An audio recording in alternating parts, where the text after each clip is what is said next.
Assalamualaikum warahmatullahi wabarakatuh. Kembali lagi bersama saya Anissa Febista, mahasiswa semester 4 Prodi Hukum Tata Negara. Di sini saya akan menjelaskan tentang objek dan kegunaan filsafat hukum Islam.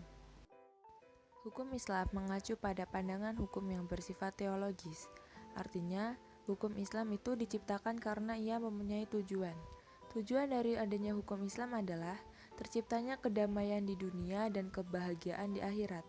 Jadi, hukum Islam bukan bertujuan meraih kebahagiaan fana dan pendek di dunia semata, tetapi juga mengarahkan kebahagiaan yang kekal di akhirat kelak. Inilah yang membedakannya dengan hukum manusia yang menghendaki kedamaian di dunia saja. Tujuan hukum Islam tersebut merupakan manifestasi dari sifat Rahman dan Rahim Allah kepada semua makhluknya. Rahmatan lil alamin adalah inti syariah atau hukum Islam. Keberadaan syariah tersebut dapat menegakkan perdamaian di muka bumi dengan pengaturan masyarakat yang memberikan keadilan kepada semua orang. Keadilan sangat mulia di hadapan Tuhan dan sifat adil merupakan jalan menuju takwa setelah iman kepada Allah Subhanahu wa Ta'ala. Hukum Islam dalam upaya menegakkan itu semua harus siap menghadapi kejadian-kejadian baru yang timbul karena perkembangan masyarakat dan perubahan suasana. Oleh karena itu, pengkajian filsafat hukum Islam mutlak diperlukan. Keberadaan filsafat hukum Islam akan menegakkan hukum Islam dan memberikan jawaban terhadap tantangan zaman dan merupakan hukum terbaik sepanjang zaman bagi semesta alam.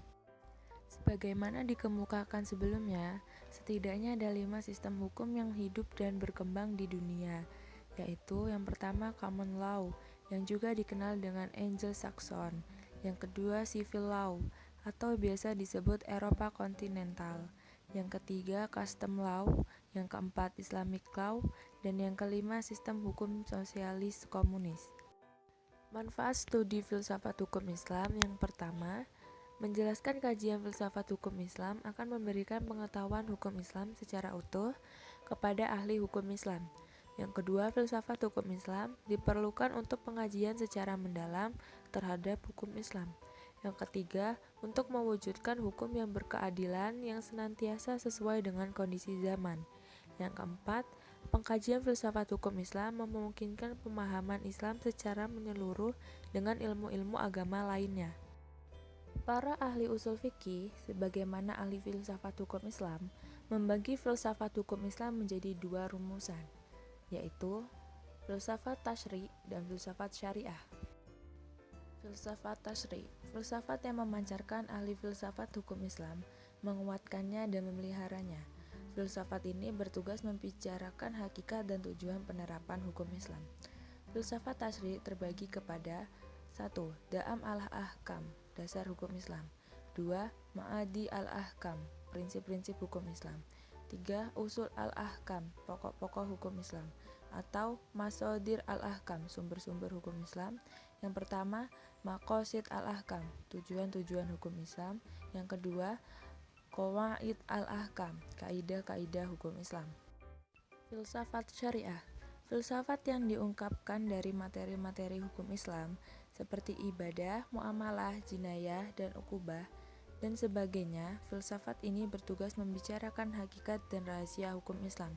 Termasuk dalam pengembangan filsafat syariah adalah yang pertama, asrar al-hakam, rahasia-rahasia hukum Islam. Yang kedua, khasya'is al-ahkam, ciri-ciri khas hukum Islam. Yang ketiga, mahasin al-hakam, keutamaan-keutamaan hukum Islam. Yang keempat ada tawabi al-ahkam, karakteristik hukum Islam. Sekian penjelasan yang dapat saya sampaikan, kurang lebihnya saya mohon maaf.